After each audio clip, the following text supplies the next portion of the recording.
Welcome, dear friends. Let me cover one of the topics in management accounting subject, marginal costing.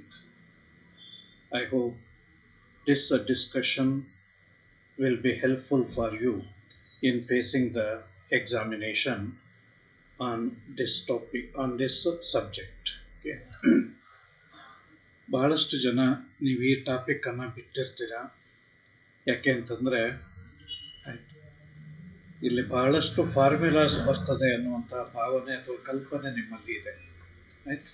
ಆದರೆ this is one of the easy topic. ಮತ್ತು ಇನ್ನೊಂದು ಇದರ advantage ಅಂತಂದರೆ ನಿಮ್ಮ ಉತ್ತರ ಸರಿ ಇದೆಯೋ ಅಥವಾ ಇಲ್ವೋ ಅನ್ನೋದನ್ನು ನೀವು ಚೆಕ್ ಮಾಡ್ಕೊಳ್ಳಿಕ್ಕೆ ಆಗುತ್ತೆ. ಓಕೆ, ಸೊ ಟೈಮ್ ತುಂಬ ಕಡಿಮೆ ಇರೋದ್ರಿಂದಾಗಿ ಥಿಯರಿಟಿಕಲ್ ಆಸ್ಪೆಕ್ಟ್ಸನ್ನು ನಾನು ಡಿಸ್ಕಷನ್ ಮಾಡೋದಿಲ್ಲ. ತುಂಬ ಇಂಪಾರ್ಟೆಂಟಾಗಿ ಹೇಳಬೇಕು ಅಂತಂದರೆ marginal costing is a technique of costing, it's not a method of costing. ಈಗ ಹೇಗೆ job costing, process costing, contract costing ಇದೆಯಲ್ಲ, ಅವೆಲ್ಲವೂ ಕೂಡ ಮೆಥಡ್ಸ್ ಆಫ್ ಕಾಸ್ಟಿಂಗ್. ಅಲ್ಲಿ ನಾವು ಪ್ರಾಡಕ್ಟಿನ ಕಾಸ್ಟ್ ಎಷ್ಟಾಗುತ್ತೆ ಅನ್ನೋದನ್ನು ಕಂಡುಹಿಡಿತೀವಿ. ಗೊತ್ತಾಯ್ತಾ? ಇಲ್ಲಿ marginal costing is not a method of costing but is a technique of costing. ಅಂದರೆ it is used in conjunction with job costing or contract costing or process costing, right? The main purpose of marginal costing is to help the management in taking effective decisions. Okay? So ಈ marginal casting technique ಏನಿದೆ, ಇದು ಮ್ಯಾನೇಜ್ಮೆಂಟಿಗೆ ಬೇರೆ ಬೇರೆ decision ಅನ್ನು ತೆಗೆದುಕೊಳ್ಳುವಂತಹ ಸಂದರ್ಭದಲ್ಲಿ ತುಂಬ ಉಪಯುಕ್ತವಾದಂತಹ ಒಂದು tool. Okay, direct ಆಗಿ ಪ್ರಾಬ್ಲಮ್ಗಳನ್ನು ಸಾಲ್ವ್ ಮಾಡೋದು ಹೇಗೆ ಅನ್ನೋದ್ರ ಬಗ್ಗೆ ಬಂದ್ಬಿಡೋಣ. ಓಕೆ, ಸೊ ಫಸ್ಟು ನೀವು ಇದೊಂದು ಸ್ಟೇಟ್ಮೆಂಟನ್ನು ನೆನಪಿನಲ್ಲಿ ಇಟ್ಕೊಂಡಿರಿ. ಈ ಸ್ಟೇಟ್ಮೆಂಟ್ ನಿಮ್ಮ ಗಮನದಲ್ಲಿ ಇದ್ದರೆ ನಿಮ್ಮ ಬಹಳಷ್ಟು ಸಮಸ್ಯೆಗಳು ಪರಿಹಾರ ಆಗ್ಬಿಡುತ್ತೆ ಇಲ್ಲೇ. ಆಯಿತಾ? So we call this as statement of marginal cost. Okay, ಹೇಗೆ ನೋಡಿ, sales. First you have to take sales. From the sales you have to deduct variable cost. ಆಯಿತಾ? So sales minus variable cost ಮಾಡಿದರೆ you will get contribution. Okay, so contribution is what? Sales minus variable cost. Okay, then less fixed cost. From the contribution if you deduct fixed cost you will arrive at profit. Okay, ತುಂಬ simple ಆಗಿದೆ.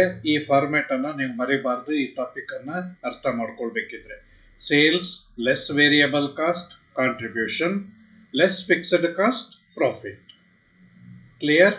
Okay, so ಈಗ ನೋಡಿ, what is contribution?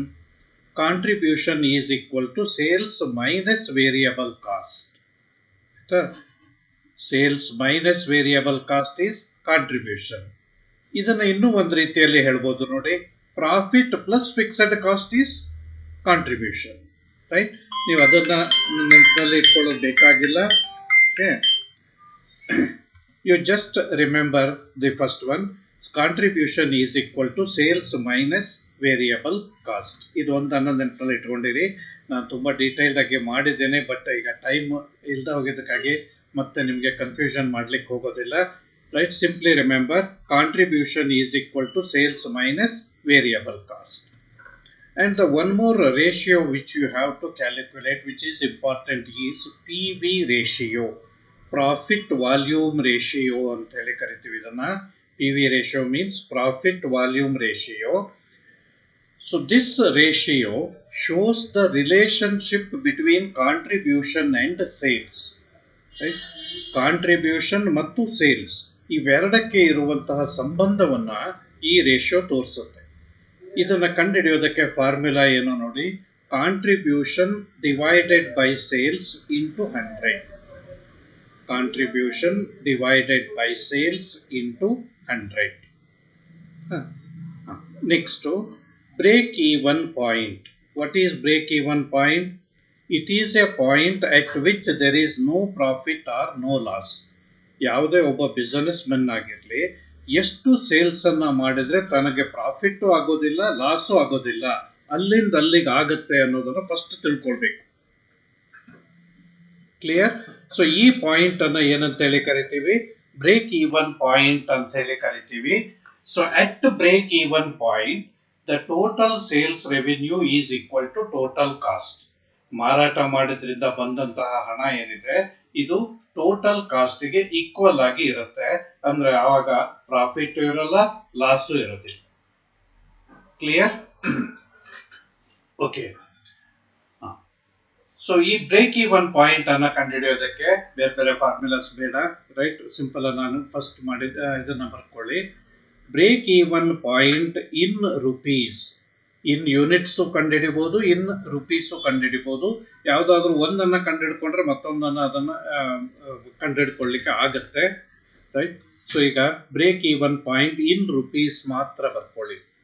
Break even point in rupees is equal to fixed cost divided by P V ratio. Fixed cost divided by P V ratio. So ಹೀಗೆ ಮಾಡಿದಾಗ you will get break even point in value, in amount, in rupees. ಆಯ್ತಾ? Suppose ನಿಮಗೆ in units ಬೇಕು ಅಂತ ಹೇಳಾದ್ರೆ ಆಗ simple ಆಗಿ ನೀವೇನ್ ಮಾಡಬೇಕು ಅಂದ್ರೆ break even point in rupees divided by selling price per unit ಮಾಡಬೇಕು. Break even point in rupees divided by selling price per unit ಮಾಡಿದ್ರೆ you will get break even point in units. Clear? Okay. Next, margin of safety. Margin of safety is equal to actual sales minus break even point sales.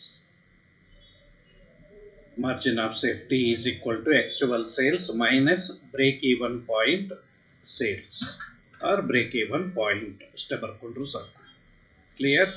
So ಇದಿಷ್ಟು basic ಅನ್ನ ನೀವು ನೆನಪಿನಲ್ಲಿ ಇಟ್ಕೊಂಡಿರ್ಬೇಕು.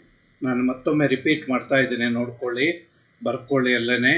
Contribution is equal to sales minus variable cost. ಇಲ್ಲಿ ಮತ್ತೆ confusion ಮಾಡ್ಕೋಬೇಡಿ. Sales minus variable cost ಮಾಡಬೇಕಿದ್ರೆ ನೀವು sales ಅನ್ನ selling price per unit ತಗೊಂಡ್ರೆ minus variable cost per unit ಮಾಡಬೇಕು. ಸೇಲ್ಸ್ ಟೋಟಲ್ ತಗೊಂಡ್ರೆ ಮೈನಸ್ ಟೋಟಲ್ ವೇರಿಯಬಲ್ ಕಾಸ್ಟ್ ಮಾಡಬೇಕು. Clear? So contribution is equal to sales minus variable cost. ಇದು ಒಂದನೇ formula ನೀವು ನೆನಪಿನಲ್ಲಿ ಇಟ್ಕೊಳ್ಬೇಕಾಗಿರೋದು. ಎರಡನೇದು P V ratio. P V ratio is equal to contribution divided by sales into 100. Right? The third formula which you have to remember is fixed break even point. Break even point is equal to fixed cost divided by PV ratio. Fixed cost divided by PV ratio.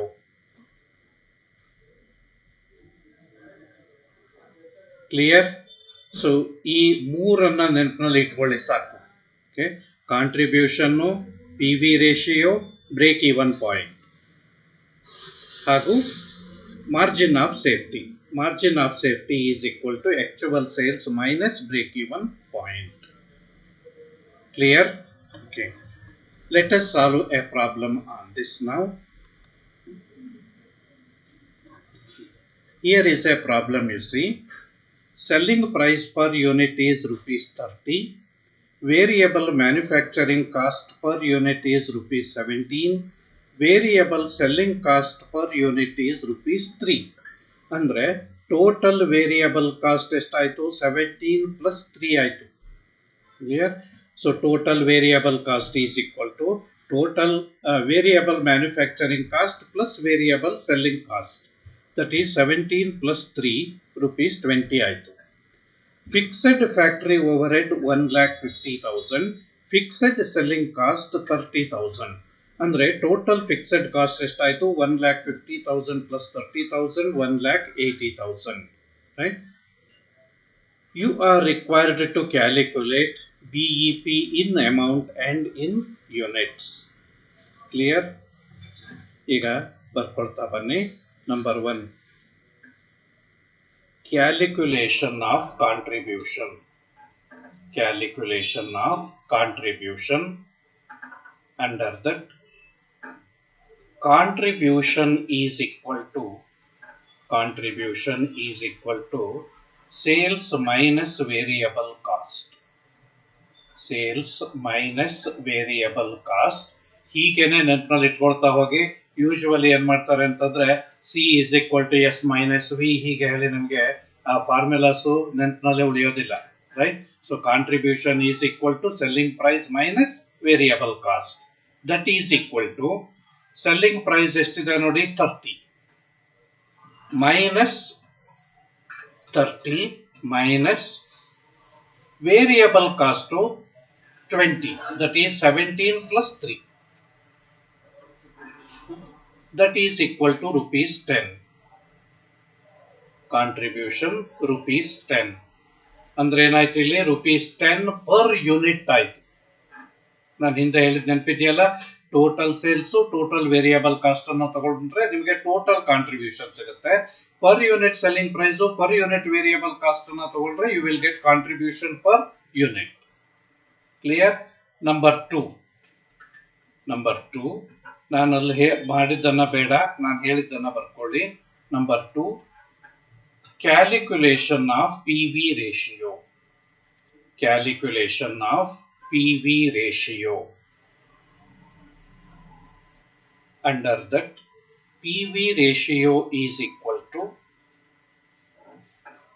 contribution divided by sales into 100.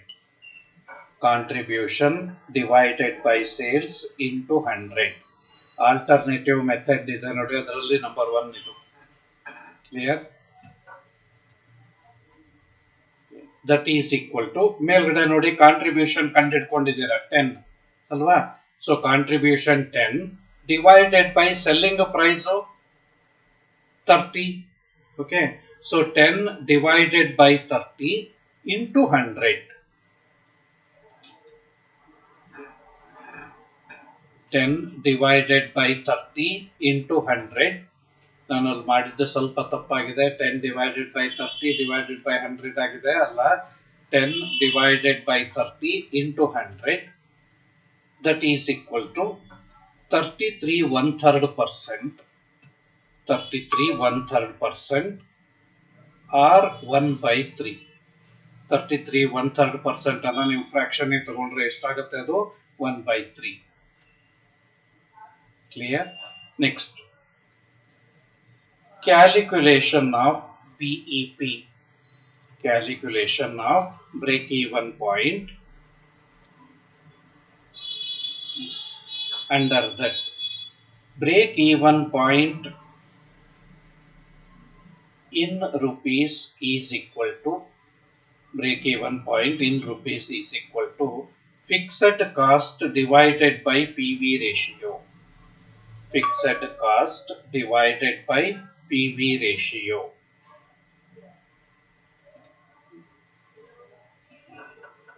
That is equal to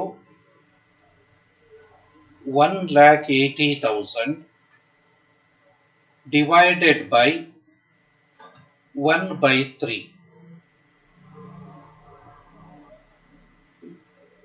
That is equal to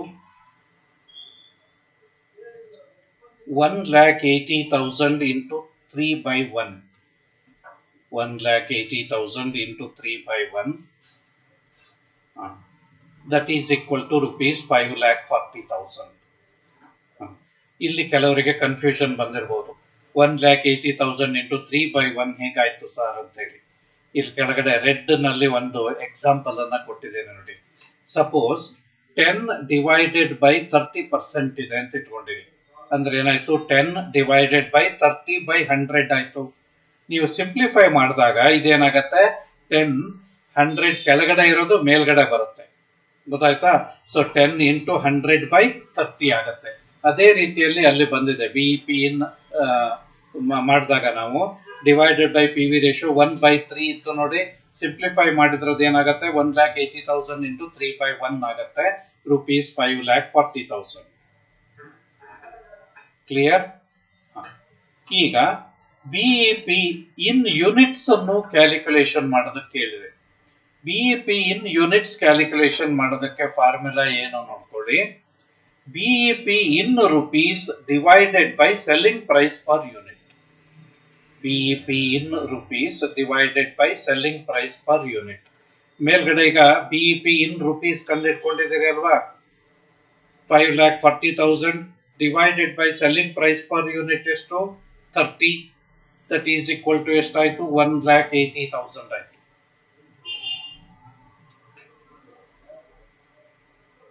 sorry 18,000 units ಆಯ್ತು.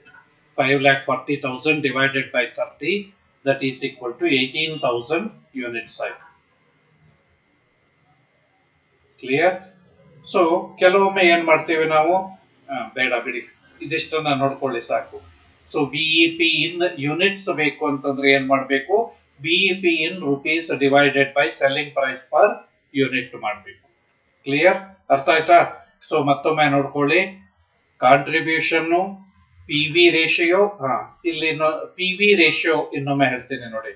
P V ratio expresses the relationship between sales and contribution. ಈಗ P V ratio 33 1/3% ಅಥವಾ 1/3 ಇದೆ ಅಂತಂದ್ರೆ ಅದರ ಅರ್ಥ ಏನು ಅಂತಂದ್ರೆ contribution ಸೇಲ್ಸಿನ 1/3 ಅಂತ ಹೇಳಿ. ಅರ್ಥ ಆಯ್ತಾ? P V ratio 33 1/3% or 1/3 means that the contribution is 1/3 of the sales amount. Clear? So 1/3 contribution ಆದ್ರೆ 2/3 ಏನು ಅನ್ನೋಂತ ಪ್ರಶ್ನೆ ಬರ್ತದೆ. ರೈಟ್? ಈಗ ಸ್ಟೇಟ್ಮೆಂಟ್ ಆಫ್ ಮಾರ್ಜಿನಲ್ ಕಾಸ್ಟ್ ನೋಡ್ಕೊಳ್ಳಿ. ರೈಟ್? ಸೊ 1/3 ಕಾಂಟ್ರಿಬ್ಯೂಷನ್ ಆದ್ರೆ 2/3 ಏನಾಗಿರ್ಬೇಕು, ವೇರಿಯಬಲ್ ಕಾಸ್ಟ್ ಆಗಿರುತ್ತೆ. ಕ್ಲಿಯರ್? ಸೊ ಇಷ್ಟನ್ನು ನೆನಪಿನಲ್ಲಿ ಇಟ್ಕೊಂಡಿರಿ. P V ratio 1/3 means what? Contribution is 1/3 of the sales. Clear? So ಈಗ 5,40,000 ನಿಮಗೆ ಬ್ರೇಕ್ ಈವನ್ ಪಾಯಿಂಟ್ ಬಂತಲ್ಲ, ಸರಿ ಇದೆಯೋ ಇಲ್ವೋ ಇದನ್ನ ಚೆಕ್ ಮಾಡ್ಕೊಳ್ಳಿ. ಓಕೆ, ನೋಡಿ ಈಗ ಸೇಲ್ಸ್ ಎಷ್ಟು 5,40,000. ವೇರಿಯಬಲ್ ಕಾಸ್ಟ್ ನಾನು ಹೇಳಿದ್ನಲ್ಲ, ಕಾಂಟ್ರಿಬ್ಯೂಷನ್ 1/3 ಇದೆ ಅಂತಂದ್ರೆ ವೇರಿಯಬಲ್ ಕಾಸ್ಟ್ 2/3 ಇರಲೇಬೇಕು. So contribution variable cost 5,40,000 into 2/3 ಅಂದ್ರೆ ಎಷ್ಟಾಯ್ತು, 3,60,000 ಆಯ್ತು. ಸೊ ಕಾಂಟ್ರಿಬ್ಯೂಷನ್ ಎಷ್ಟಾಯ್ತು, sales minus variable cost 1,80,000 contribution ಆಯ್ತು.